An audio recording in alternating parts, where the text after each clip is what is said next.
heard of him. He's on your right, Grand Prix Oakland champion, Hall of Famer too, no big deal. He's playing Esper Control, Joe Demestrio, taking the Craig Wesco approach with green-white aggro. So here, I'm going to switch the deck list because no. I need the white cards, Matthias. So a little bit of innovation. Huey is playing 2 Prognostic Sphinx this time in his list. Okay. That's actually a card I've been pretty excited about, and he said has been very good for him so far. He says it scries Sphinx's Revelations to the top of his deck. One thing, in black, this was a matchup that favored Esper. We will see if that is still the case. I think Craig Wesco would disagree with you, sir. This isn't the Craig Wesco style green-white aggro, actually. You are correct. This is a little bit different. You've got a lot of 4s here in Demestrio's deck. Elvish Mystic, for example, not a card that existed. Fleecemane Lion also didn't exist. Now, Voice of Resurgence did, as did Loxodon on Smiter, but you'll find some newer cards here, too. Again, Scavenging Ooze, 4 of those you see Fleecemane Lion from Demestrio after that attack from 1. He's also got 4 Celestial Charm, 4 Advent of the Worm, 2 Unflinching Court, 2 Unflinching Courage, and 3 Rootborn defenses. So there were 2 flavors of Selesnya decks at the Pro Tour. There was like the 1-drop centric Selesnya decks, and then there were the 2s and 3s, the ones that were all about just playing really large creatures. Joe's deck seems to be more of that second kind, and those ones had some difficulty with Esper. So we see Demestrio is off to a pretty good start here. Jensen with just a blue and white mana. Seems pretty innocent, but that does represent an Azorius Charm. And you know he's going to be building his way towards a Supreme Verdict if he can, as he's going to get in for 3 is Demestrio. Jensen says that's fine, go to 16. Both these players sitting at 4 and 1. As Demestrio is going to play Temple Garden untapped, he's going to tap 4 mana on his main phase. And he's going to cast an Advent of the Worm right now. Yeah. He doesn't want it to get dissolved, I suppose. Well, I think the best time to play this is actually on Jensen's upkeep, because if he's going to have a counterspell, you're going to want to make him you're going to want him to syncopate it. Right, you'd want to play this. You'd want to play this on Jensen's because upkeep. This is something that doesn't happen very often, which is Detention Sphere could have targeted the worm, but Jensen decided, I'm actually okay. I'll take care of the Fleecemane Lion. But okay, so the worm play ends up working out here for Demestrio. How do you feel about that main phase adding the worm I as opposed to... I think it should have been played on Huey's upkeep. Okay. I think trying to play around Dissolve is a perfectly reasonable thing to do. And as it turns out, it didn't really matter. The counter, Jensen chose to remove Fleecemane Lion instead, which I think is the card that's the biggest threat to him anyway. Now this is what the green-white deck likes to do in this Esper Control matchup. It's got a creature in play, happens to be the biggest creature in its deck, an Advent of the Worm, and now it just passes. You can represent additional Advent of the Worm, so you can represent Supreme Verdict. Jensen's going to tap some mana. Here's the Supreme Verdict. So the problem, Joe's going to go ahead and float a mana here, so now he is going to be able to cast Advent. But the problem, as you were going to say... No, that I'm going to stand corrected on that. I was going to say that he can't cast the worm. No, he can float mana through. Sure. So that's still fine. So another 5/5 has replaced the old 5/5. You see Demestrio's hand. He's got an Unflinching Courage and some other things here. Jensen just thinking to himself, I just got to get by one more big worm, and I might be okay. Demestrio's going to try to make that difficult here. So let's see what he's going to do. You see he's got another Elvish Mystic in his hand. I think the question he's asking himself right now is, can I just commit and just move in, put an Unflinching Courage on this, put Jensen down to 4, and just hope he has nothing? Probably is that going to work? The best value, if you want to ever play the Unflinching Courage, this is the best time to do it. It buys you, but really, it could buy you a turn on your clock. Yeah. The question is, how much better is Unflinching Courage going to get at this point? This commitment is really good, unless Jensen has another Supreme Verdict, in which case it's really bad. I think I got bad news, Matthias. The Hall of Famer has another Supreme Verdict. I don't know. I mean, if Demestrio had a Rootborn defenses, then he really didn't want to make that play. Otherwise, he just wanted to play into the verdict and ensure that he won in the situation that Huey didn't have it. Well, he's able to rebuild his board. He's got a Voice of Resurgence and he's got a Forest. But now Jensen is sitting at 6 life. Detention Sphere says, get that out of here. Play Azorius Guildgate, pass that turn back. Demestrio's going to draw his card. I think it's time to use one of those Unflinching Courages. He decides that that's the case. Yep. Get in for 3, put Jensen to 3, go up to 21. Jensen's facing lethal next turn, but I've got a feeling he's probably got some things to do with his mana. Well, yeah, there are plenty of answers he can have. He can Jace +1. Then he will be dead, though, to another Unflinching Courage. And the question is, does Demestrio have a second one? No, he's going to go ahead and go down to 1.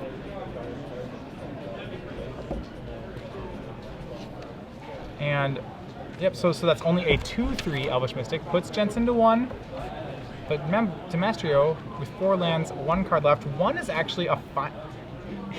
because it's a green-white, 1 is a pretty safe place to be. Yeah, no kidding. There's no reach here. So now Huey, you see him, he's going to buckle up now. He's at 1. He can take no more. So down goes Jace. Top 3 cards coming up. He's 3 got lands. an island, in plains, and looks like an Azorius Guildgate. Yeah, he's going to have to fish again. He's going to have to play a second Jace and minus that guy, too. Ugh. He's a little flooded here. I mean, he gets to see 6 cards. It's pretty... if he doesn't find anything in 6 cards, you know, that's unfortunate for him. 1, 2, 3, and 4. Let's do this dance again. So Jace is going to replace itself. 3 more cards coming for Huey. 1, 2, there and we go. 3. Supreme Verdict and 2 lands. So on Prognostic Sphinx and a land. So here's the thing. He hasn't played a land yet this turn. He only has 3 lands in play. He can't take the he can't take the Sphinx. So Joe correctly puts the Supreme Verdict by itself, knowing that Huey does have to take it. He's going to put those in the bottom. And Huey's dead to he both. has the island. Wow. All right. There's a verdict past the turn He's back. dead to both Rootborn Defenses and Advent there, but Joe had neither. Yep. Joe's going to play a force and pass the turn back. Oh, Huey is going to turn the corner now. Up goes Jace. Up goes Jace. No There's a Mutavault and pass. Lose it just hit. I believe that Huey also has a Syncopate here. I think this one's probably worth counting. You know, how much better is this Syncopate going to get? Huey decides not much better. Syncopate this for 4. Exile that Voice of Resurgence. As Jensen is going to untap now, he'll draw a card. Jace is going to go down. Top 3 cards coming. He's got an Essence Scatter. He's got an Aetherling. He's got a Last Breath. Joe says, "You want the win condition? Or you want to keep going?" I think he's going to. I think he says, "I don't want to keep going." I mean, either pile would have been fine there. Agreed. You know, we don't need the you don't need the win con yet, because 1 Prognostic Sphinx was also put to the bottom. His last win con is the 2nd Prognostic Sphinx, so it's good to take the Aetherling, because otherwise there's a chance that last win con isn't for a long, long time. He's going to separate his mana. It might be time to tap 6 for that unbeatable blue threat. He's also considering attacking with Mutavault, but he's going to tap 6 mana here. Here comes the 4/5. Yeah, just go straight for it at this point. You see Huey organizing his mana.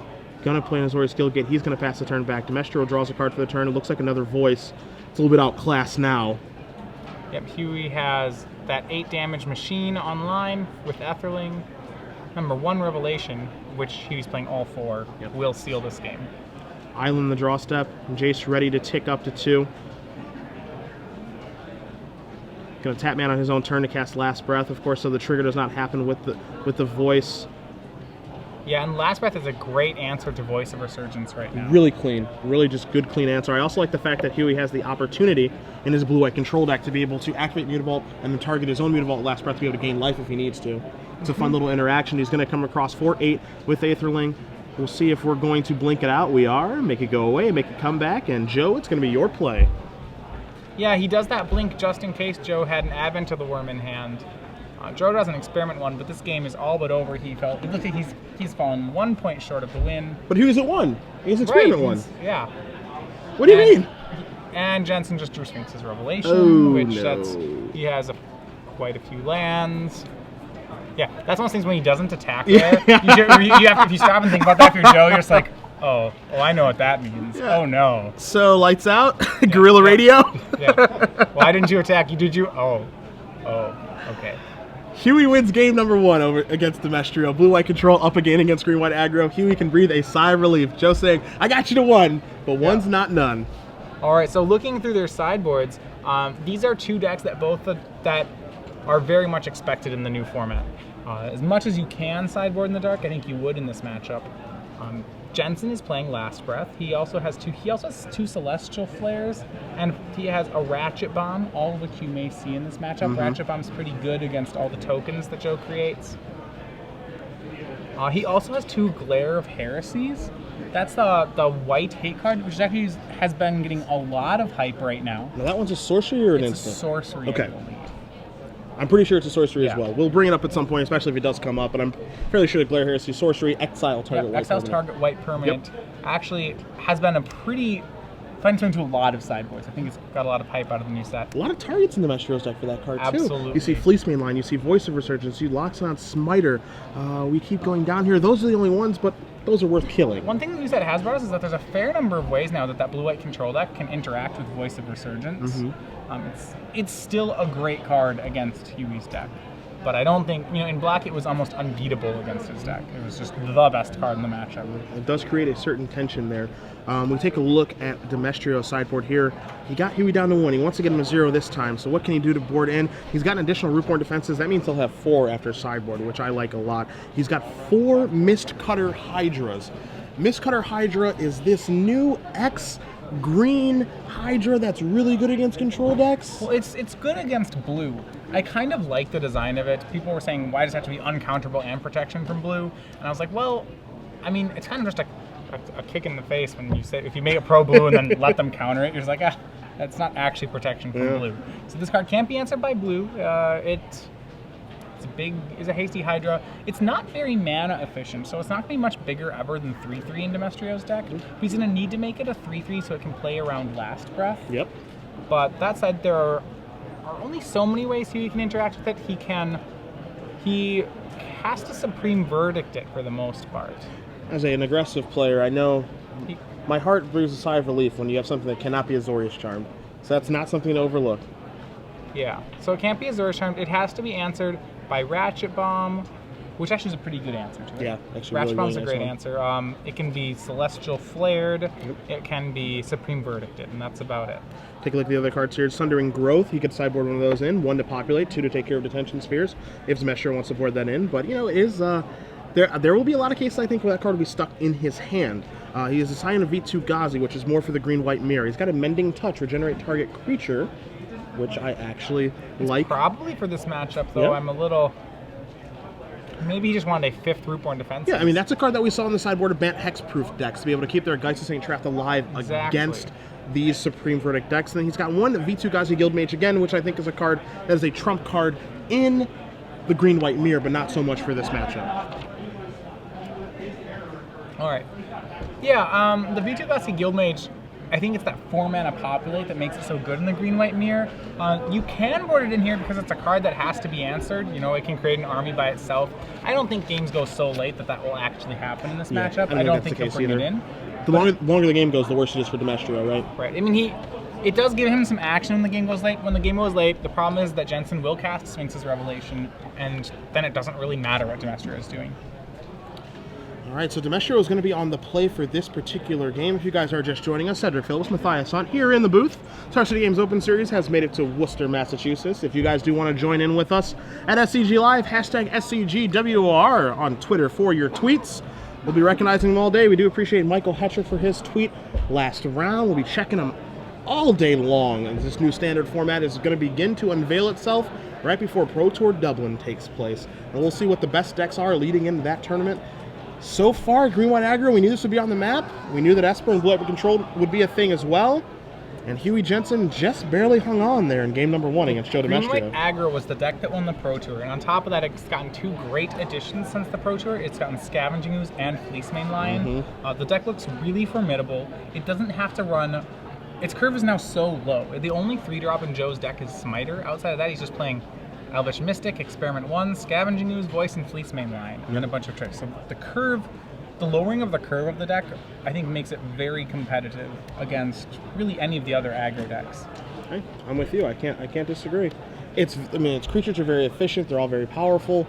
The thing about green-white that's a little bit scary is that it's a very obvious deck, and it's not the hardest deck to try to go about beating either. It's very clear what it's going to try to do every game. It's going to present efficient creatures quickly, and if you can stop those efficient creatures, you're going to be able to win. We saw Huey barely be able to do it the last game. I mean, sweepers have always been excellent against green-white. There actually isn't much of a sweeper out of the new set, out of Theros. Yeah, there really isn't, is there? I don't think there's. Is there? I don't think there's a Wrath Effect at all. I do not believe the set has a sweeper in it. That's good to know for limited. That's for sure. Can always extend there. Yeah, I'm. Well, I mean, Elspeth Sun's Champion is kind of a sweeper. Sure. That's really pushing it, though, to call it that. Yeah, right now there actually is not a sweeper currently in Theros. Looks like Huey's on 6, by the way. So Demestrio is going to start off here with an Experiment 1. Looks like that's going to grow. Fleece main line, trigger that. A little evolution. In for 2 goes Demestrio. As Jensen's going to untap that Azorius Guildgate. He's already underneath the gun. He has an Essence Scatter for Demestrio's next play, but because of how efficient these green-white decks are, he's already facing down 5 damage a turn. So let's see what Demestrio wants to do here. You see he's got at least another third, maybe potentially a 4th land in his hand as well. Looks like he's going to start by attacking. Not quite sure. One card he has to worry about right now, of course. Actually, 2. Azorius Charm is number 1. Number 2, I think, is Celestial Flare. 2 of those in Jensen's sideboard. Yep. I mean, and worry about is, he can be aware that Huey might be playing them. I'm not sure that he plays around them at all, though. Yeah. See, because the issue here is that if Demestrio plays around Celestial Flare, that plays right in Huey's hands, correct? Exactly. When Huey's on a mulligan, I think he just plays fast until he sees a reason not to. There's a Loxodon Smiter, there's an Evolution, and in for 6 comes Demestrio. That Essence Scatter that Huey Jensen has, no good here against the big dumb elephant. Can't be countered. Jensen moves down to 12. Gonna untap, pass the turn back. Looks like he may have drawn a last breath. Ugh. That one's not good either. Nope, they're all 3s and 4s at this point. And I think that's the strength of the green-white deck, is that so many of its cards just are non-interactive. You can't counter them, you can't last breath them, if he has Rootborn Defenses, you can't sweep them. They're very hard to deal with. Detention Sphere going to take down that Experiment 1. Pretty loud declaration that Huey's got a Supreme Verdict hanging out in his hand, or at least he's trying to draw to one. Yeah, he did, because he didn't Detention Sphere the Fleece main line. Good Detention Sphere the biggest creature? What's that? I'm good, actually. Well, the Smiter's probably the last thing he Detention Spheres. Remember, his game plan has to be to clear the entire board. So the things that will scare him is, an Experiment 1 lives through a Supreme Verdict, and Fleece main line, if Demestrio hits 5 mana, just becomes hexproof and indestructible. And this sounds like looks like a Supreme Verdict or Rootborn Defenses. I don't think Huey has the ability to play around it. He's going to actually just make a 4th land and pass back. Not the worst place in the world to be if you're Demestrio. Are you going to pull the trigger maybe on Advent of the Worm? It looked like Demestrio didn't want to commit any more threats at all. See if it's Voice Resurgence. He's going to go with the Mist Cutter. Yes, he has Mist Cutter Hydra. Yeah, that's going to be enough. That's going to do it.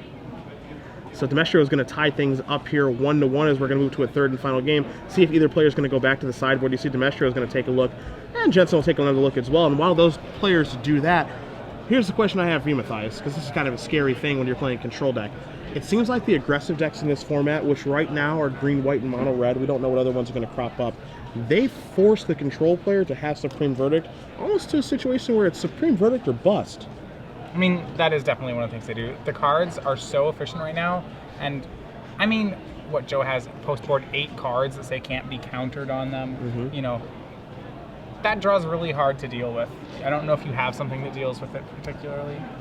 Now, a lot of people mentioning on Twitter right now that, we were looking for another master removal effect. We couldn't think of one. Anger of the Gods is the one that you could think of. Okay, so yeah, it's in red, so it doesn't overlap with the one from last set. Yes, and also it's difficult because you can't play both. At least we don't think you can play both. You can try to play both. It's really hard on your mana. I mean, one of the ways you beat green-white in the last set was, if you start with 4 Terminus, 4 Supreme Verdict, that was really good against green-white. There's not really a deck that can do that right now.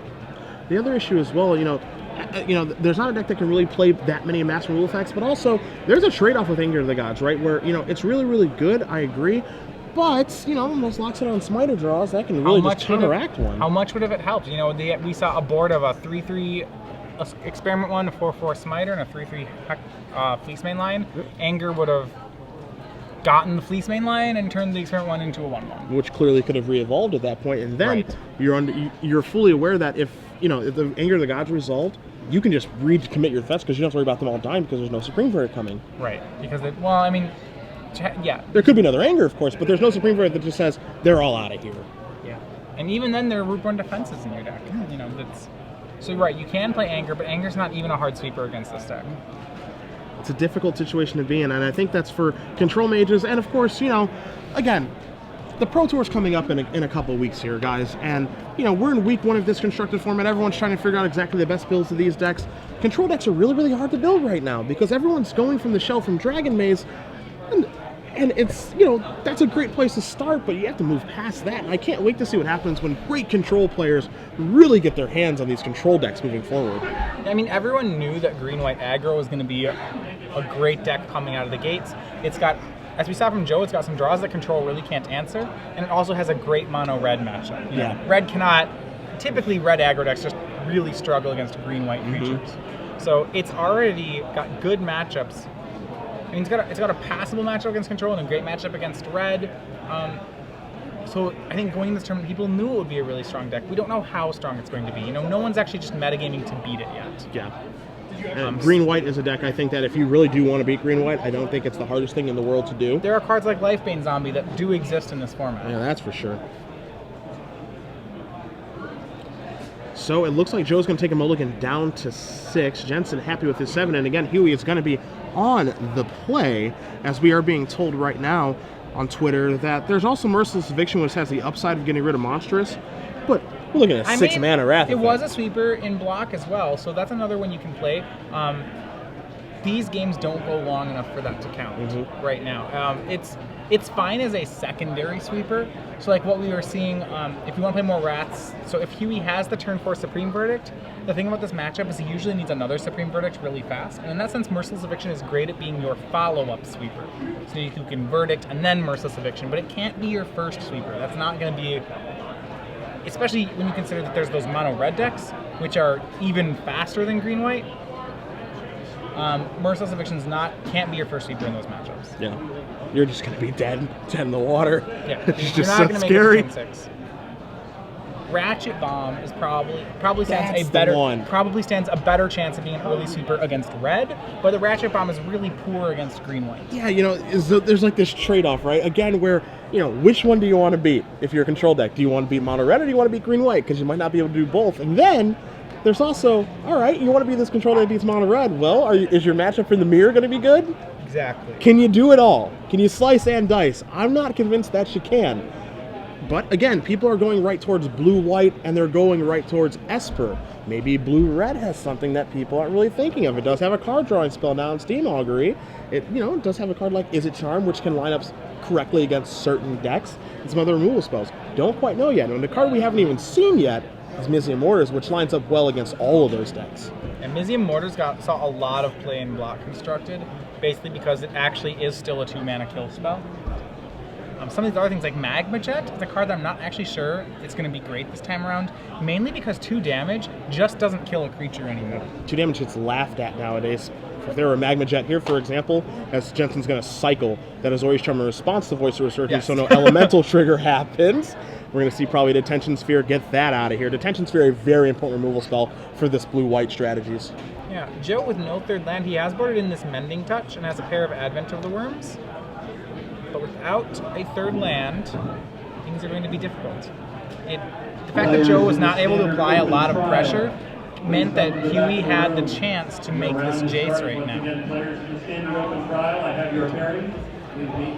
All right, Jace, take that from the wolf. And, oh boy, Demestrio just has to pass the turn back, and this is a very difficult situation to be in. This is reminiscent of Block Constructed for me, as he's going to turn over 3 cards. Oh, hey, a removal spell for the Fleeceman line. What do you know? There's a Celestial Flare to go along with a Plains and a Hallowed Fountain. Now, that's the worst thing that Joe wants to see, because what that means is Huey's like, no, I already have your lion covered. Yeah. I'll take the lands. Yeah. I want to get everything covered. I want to get the Sphinx's Revelation land, and I want to put this game away pretty quickly here. So he's going to play his 5th land. You see him staring at a Supreme Verdict that doesn't even need to cast right now. Cast it. Why cast it yet? And see, this is the fear, because, you know, when green-white's working on all cylinders, it's a very scary deck. But when it's having a mana issues here, you see a Mistcutter Hydra for 1, which Jensen, you know, again, best case scenario. This is where green-white looks a little bit weaker. Well, what Joe's trying to do here is, if now the only card that Huey had was a Celestial Flare, Joe will get to take down the Jace. He's hoping that if Jensen has no Revelation and no follow-up Jace, maybe he can keep him off some card draw and slow him down until Joe draws out of the land situation he's in. There's not a good chance that strategy works, but it's a strategy. Yeah, it's a starting point. As Mistcutter's going to go into the Jace. Looks like Fleeceman Lion's going to go upstairs, which, you know, it's a start. You got to start really, somewhere. Lion's going. That's. You think Bull should go towards bold. Jace? All right, so this is going to go up there. Okay. Jensen says, I don't care. Yeah, I mean, the thing is, Demestrio is on 2 lands, and Jensen just Azorius Charm summoning to the top of his deck. And now Jensen's going to play a Hollow Oh Fountain boy, well, untapped. we know what that means, right? That could be anything. It could be about 1 card. And for 1, Jensen's going to go down to 19. I think it's time for a baby revelation as that line comes in. He's actually at 17, but he'll take himself back up to 20 with this revelation.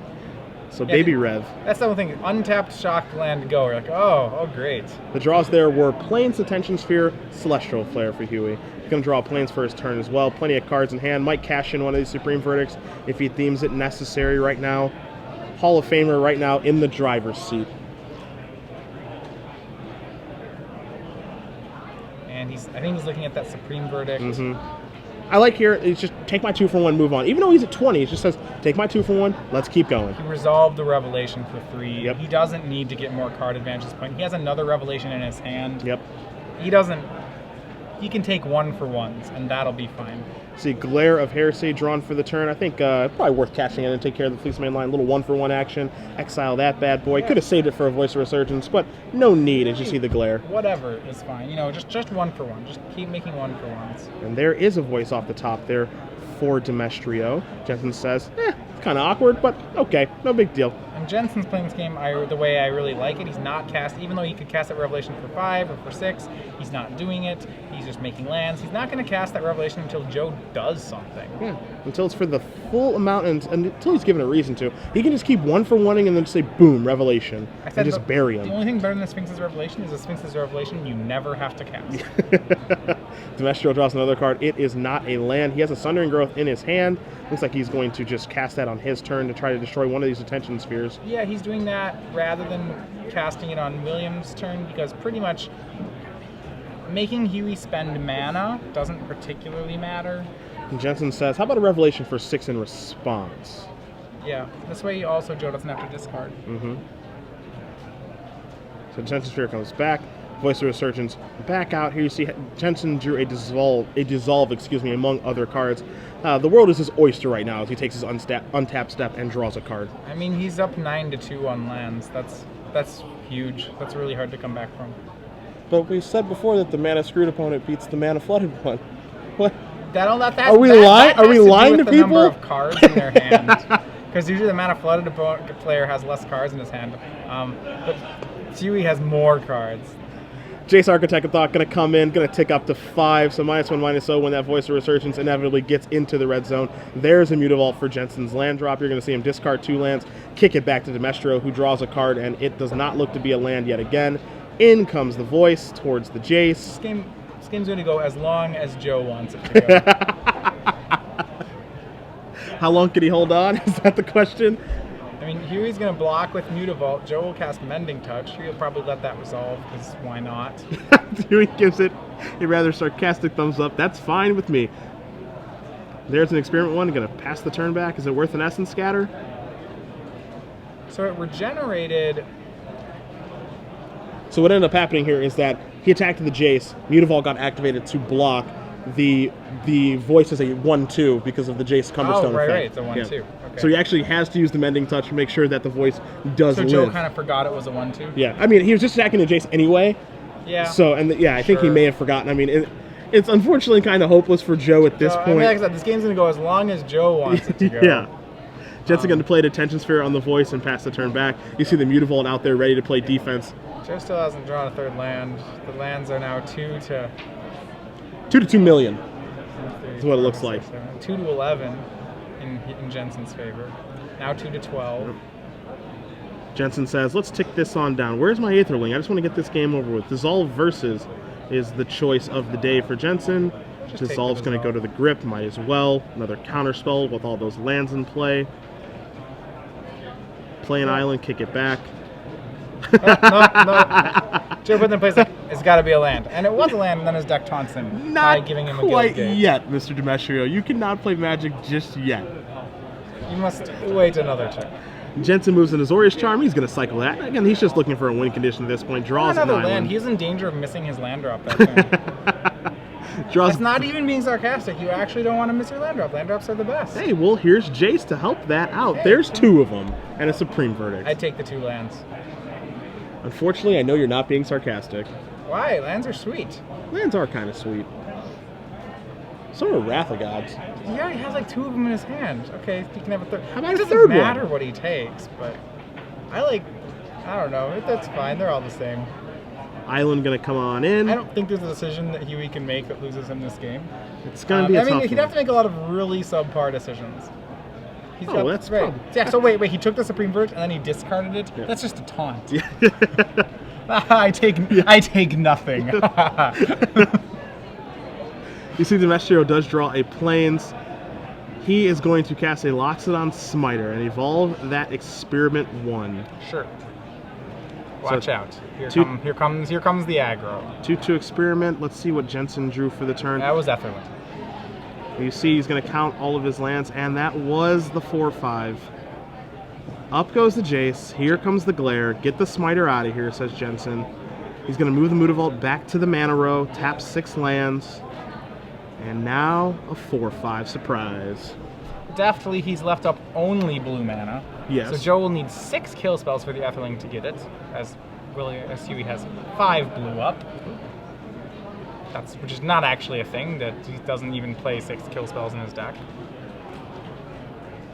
And Huey, with more dissolves really than Joe has turns left. Mm-hmm. I think he is in the school of the never scoop philosophy. Which is, I think, a good thing. Like, it's good practice. We see Absolutely. Reduke do this all the time. There's no reason to concede. Make your opponent kill you. You know, there is the off chance that they do make a mistake. These things have happened before. They will happen again as the Etherling does get into the red zone. I think it's pretty unlikely, considering the opponent that he's playing against. For me in this tournament, it has to do with, have I eaten lunch? If I haven't eaten lunch and I'm like, hey, there's 20 minutes left in the round, I'd scoop this. Otherwise, I'd do what Joe's doing. Jace going to reveal Detention Sphere, and Azorius, 2 more Guild kill Gates, spells. and a Ratchet Bomb. Gravy, more kill spells. The Ratchet Bomb's actually the best card here because it deals with Advent of the Worms. But to be fair, at this point, Huey can just race Advent of the Worms with Etherling. Yeah. Let's say he didn't have Etherling in play. The Ratchet Bomb's the best card. I'm inclined to agree with you. You see the separation here? So Detention Sphere is going to go to the bottom. Bomb and Land are going to go in the grip. And Jensen going to maneuver some lands around here. 2 of them for the Ratchet Bomb. As you did mention, it will take care of Advent. Great magic, by the way. Okay. I like that Huey's plan was to make lands for 13 turns and then casually win the game. I know this is a dream come true for you. I like the lack of... I like just how simple it is. It's so elegant. Yeah. What's your strategy? Play lands. Draw cards. What cards you draw? Lands. Well, I have to keep playing them. You know. You see, Jensen's gonna bomb the token right away instead of giving Demestrio the opportunity to untap. Reason for that, of course, is because of Rootborn defenses. He does not want Jensen to. He doesn't want Demestrio, to just pump out another 5/5 and have his Ratchet Bomb basically end up being useless or card disadvantage. So sometimes when I play Control, one of the mindsets I like to have in this situation is kind of what I call being completely paranoid. So when I'm in Huey's situation here, I would think of like, okay, what has to happen for me to lose? All right. So here's what's gonna happen. He's gonna make a worm token. Then he's gonna Advent populate it. Then he's gonna, but even though I can race that, he's gonna play a Tristani. He's gonna start gaining 5 life per turn. Then I won't be able to race him with Etherling. He'll keep Rootborn defensing, and then he'll aggro me out. Demestrio has finally tapped out. He's thrown in the towel, as Jensen has. Is that as all they 4 say. Advents? Yeah, it is. Oh, But man. I mean, That card's Demestrio good had in this 4 matchup, right? He had 4 of those, and Jensen had 4 of everything else. So that's going to give Huey Jensen a W. He's going to move on to 5-1 with blue-white control over Joe Demestrio, playing green-white aggro. Hall of Famer still in it to win it.